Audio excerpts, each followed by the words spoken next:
മണിയമ്മ, ആദ്യമായി വിമാനത്തെ കയറിയപ്പോൾ എന്തെങ്കിലും ബുദ്ധിമുട്ടുണ്ടായോ? ആദ്യമായിട്ട് വിമാനത്തെ കയറിയപ്പോൾ ഒരു ബുദ്ധിമുട്ട് എന്ന് പറഞ്ഞാൽ നമ്മൾ ടേക്ക് ഓഫ് ചെയ്യുമ്പോൾ നമ്മളുടെ ചെവി കൊട്ടിയടച്ച് ആ ഒരു ബുദ്ധിമുട്ട് അത് നേരത്തെ എല്ലാവരും പറഞ്ഞു തന്നിട്ടുണ്ടായിരുന്നതുകൊണ്ട് നമുക്ക് അത്ര ഒരു പേടി ഉണ്ടായിരുന്നില്ല. അതെന്താ ബാക്കിയുള്ളവർ പറഞ്ഞു തന്നെ? അപ്പം ബാക്കിയുള്ളവർ ഇത് കുറച്ച് കോട്ടം കൊണ്ടുപോയിക്കോളാൻ പറഞ്ഞിട്ട് ചെവിയിൽ വെച്ച് അപ്പം അത്രയും ഫീൽ ചെയ്യൂല പറഞ്ഞാൽ അങ്ങനെ അതൊരു ചെറിയ ഉമ്മിനീര് ഇറക്കിയാൽ മതി, അറിയാവോ? അതറിയില്ല. ഓക്കെ, ഇനി അടുത്ത പ്രാവശ്യം തൊട്ട് ജസ്റ്റ് ഒന്ന് ഉമ്മിനീര് ഒന്ന് ഇറക്കിയാൽ മതി, ചെവി അടഞ്ഞിരിക്കുന്നത് തുറക്കും. ഇല്ലെങ്കിൽ ഇച്ചിരി വെള്ളം കുടിച്ചാൽ മതി. അതറിയില്ല.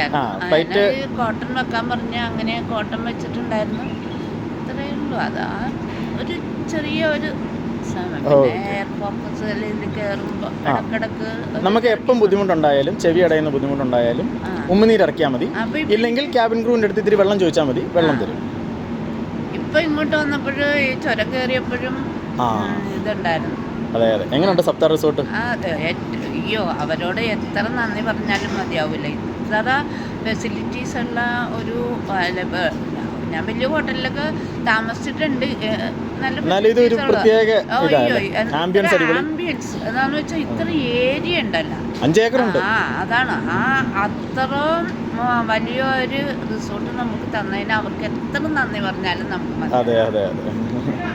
എല്ലാ സൗകര്യവും. ശരി, താങ്ക് യു.